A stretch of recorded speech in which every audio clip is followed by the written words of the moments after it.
नमस्कार दोस्तों, किसान भाइयों। आप देख रहे हैं हमारा यूट्यूब चैनल। और आज हम बात करेंगे, जिस वीडियो के बारे में हम बात करने जा रहे हैं वो है अज़ोला में लगने वाले रोग, कीट और उसका आसान और सस्ता समाधान। तो दोस्तों आज हम चलते हैं। अगर आपको अज़ोला में कोई समस्या आ रही है तो उसका पूरा समाधान यहाँ पे किया जाएगा और बताया जाएगा कि क्या समस्या आ सकती है। अगर आपका अज़ोला पीला पीला पड़ रहा है, गल रहा है या उत्पादन कम हो गया है तो ये वीडियो अंत तक ज़रूर देखें। अगर आपने अज़ोला फार्मिंग शुरू की है तो डेफिनेटली आपको इन सब चीज़ों की जानकारी अवश्य होनी चाहिए। सबसे पहले हम बात करते हैं कि अज़ोला ख़राब होने के कारण क्या हो सकते हैं, क्योंकि इसको समझना बहुत ज़रूरी है। मुख्य कारण अज़ोला ख़राब क्यों होता है, तो इसका एक सबसे मेन जो कारण है वो है गंदा पानी। अगर हम ज़्यादा गंदा पानी रखते हैं तो अज़ोला पीलापन या ख़राब हो सकता है। ज़्यादा धूप या ठंड अगर हो तब भी अज़ोला ख़राब हो सकता है। अगर अज़ोला को पोषण ना दिया जाए या पानी उतना अच्छा नहीं हो तब भी अज़ोला ख़राब हो सकता है। साफ़ सफाई की कमी अगर है तब भी अज़ोला ख़राब हो सकता है।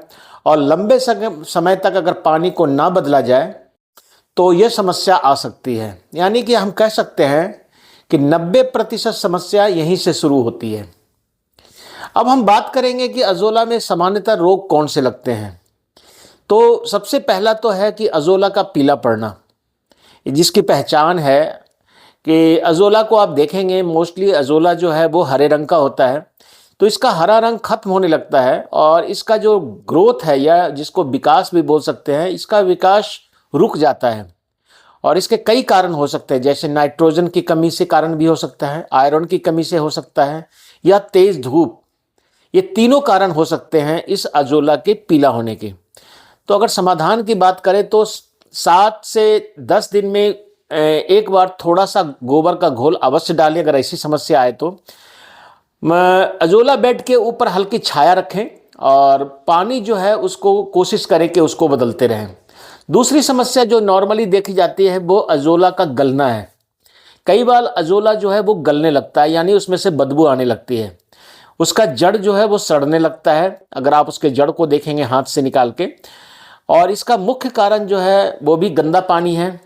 अगर आपने ज़्यादा गोबर डाला है वो भी एक कारण हो सकता है। इसलिए बहुत ज़्यादा मात्रा में गोबर नहीं डालना चाहिए, बहुत कम मात्रा में जब भी आप गोबर डालें। और इसका समाधान भी बड़ा पूरा है कि अगर आप पानी को चाहें तो अगर आपको लग रहा है कि पानी बहुत ज़्यादा गंदा हो गया तो पूरा पानी निकाल दें, नया साफ पानी उसमें डाल दें और एक दो दिन अज़ोला ना डालें। जब पानी पूरी तरह से सेटल हो जाए तब उसके बाद उसमें अज़ोला 1-2 दिन के बाद डालें। एक और रोग होता है, कई बार अज़ोला में देखने को मिलता है, वो है फफूंद रोग, जिसमें सफ़ेद काली परत और या चिपचिपा अज़ोला बन जाता है। इसका कारण भी है कि अगर नमी ज़्यादा है, यानी वायुमंडल में नमी ज़्यादा है तो कई बार ये समस्या, अन्यथा ये कम ही आता है। या जहाँ पर आपने अज़ोला लगाया है वहाँ पे हवा का अगर अभाव है। तो अगर समाधान की बात करें तो सबसे जो सिंपल समाधान है कि अगर वहाँ पर वेंटिलेशन रखें, हवा का रास्ता वहाँ पर रहे, पानी कम रखें, उसमें पानी की मात्रा बहुत ज़्यादा देने से भी ये समस्या आ सकती है। और अगर हो सके तो नीम के घोल का हल्का फुल्का छिड़काव आप करते रहें। अज़ोला में कई बार कीट की समस्या भी आती है, जैसे कोई लार्वा, कोई कीड़ा या पत्तियों की कटी हुई, जो आपको इसकी पहचान भी है कि इसकी पत्तियां कटी हुई होगी, अज़ोला कम हो जाना।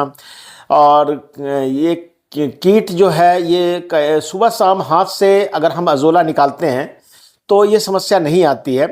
नीम खली का घोल भी इसमें पानी में डाल सकते हैं और कोई भी केमिकल डालने से आप इसमें से बचें। कई बार चूंकि अज़ोला पानी में रहता है और पानी का ही पौधा है, अब पानी में ही इसकी खेती होती है, तो कई बार घोंघे की समस्या, जिसको स्नेल बोलते हैं, रात में इसका नुकसान ज़्यादा देखने को मिलता है। खाली बेड अगर है आपका जिसमें अज़ोला कम है या पानी के साथ कम लगाया है आपने, तो उस कंडीशन में हो सकता है कि वो जो है आपका स्नेल है वो कई बार आपको आपके जो अज़ोला बेड के आसपास दिख सकते हैं। तो उससे उसका इलाज ये है कि बेड के आसपास आप चूना डाल दें, हाथ से उसको पकड़ के हटा भी सकते हैं और पानी का स्तर कम रखें। बहुत ज़्यादा पानी नहीं भरना चाहिए अज़ोला बेड में। कुछ जगह पे ऐसा भी समस्या देखने को मिल सकती है कि अजोला में आपको मच्छर या लार्वा भी मिल सकता है। तो इसके लिए पानी की हलचल करें। आप देखेंगे पानी को अगर थोड़ा सा हिला करके देखेंगे तो मच्छर वगैरह अगर होंगे तो उड़ेंगे। अन्यथा इस पे मैंने देखा है कि अजोला में अजोला जहाँ पे लगा होता है वहाँ मच्छर की समस्या बिल्कुल नहीं रहती है, या अगर बदबू आ रही है तो कोशिश करें कि जैसे ही अगर ये समस्या आती है तो पानी को बदल दें। पूरा नहीं तो कम से कम आधा पानी जरूर बदलें। मछली नहीं डालें इसमें कभी भी। साफ सफाई का ध्यान रखें। तो ऐसी समस्या जब आती है तो ये ध्यान रखना चाहिए।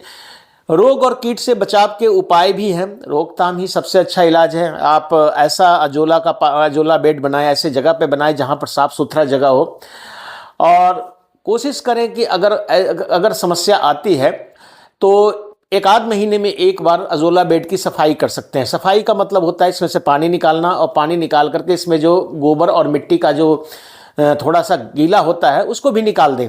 नया फ्रेश पानी डालें। अगर समस्या आती है तो इसको चलने दें। संतुलित खाद डालें। छाया और तापमान का नियंत्रण रखें, और बारिश का पानी सीधे न गिरने दें इसमें। कई बार ऐसा भी होता है। और केमिकल का प्रयोग तो बिल्कुल भूल कर भी नहीं करें। अजोला में कोई ज़रूरत नहीं है। किसी तरह के पेस्टिसाइड या किसी तरह के फंजीसाइड वगैरह का स्प्रे बिल्कुल नहीं करें। किसान भाइयों, अजोला उत्पादन के लिए कुछ ज़रूरी टिप्स भी हैं। ध्यान रखने वाली बात यह है कि अजोला के पानी से कभी बदबू नहीं आना चाहिए। अगर बदबू आए तो तुरंत पानी को बदल दें। अजोला गाढ़ा ना होने दें, बहुत मोटा लेयर ना बनने दें। इसे निकालते रहें।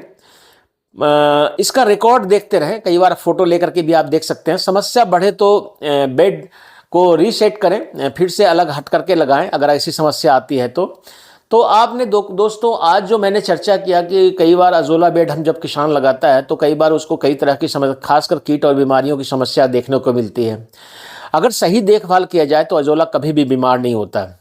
अगर आपको ये वीडियो अच्छा लगा है तो इसको लाइक करें, शेयर करें और चैनल को सब्सक्राइब जरूर करें। अगली वीडियो में अजोला से संबंधित कुछ और बातें, खास करके किसान के प्रश्नोत्तरी के बारे में हम करें, जो किसान जो है प्रश्न जानना चाहता है। तो आज का जो वीडियो है वो सभी किसानों के लिए लाभदायक है जो अजोला की फार्मिंग कर रहे हैं, अजोला उत्पादन कर रहे हैं या अजोला उत्पादन के बारे में सोच रहे हैं। तो कुछ हल्की फल्की जानकारी है। ज़्यादा समस्या अजोला उत्पादन में आती नहीं है। तो किसान भाइयों, हमारे फार्मिंग चैनल को एक दूसरे के बीच में ज़रूर बांटें, उनको सब्सक्राइब करवाएं, और हमारे को नया वीडियो बनाने में, ताकि आप को हम नई जानकारी दे सकें। धन्यवाद।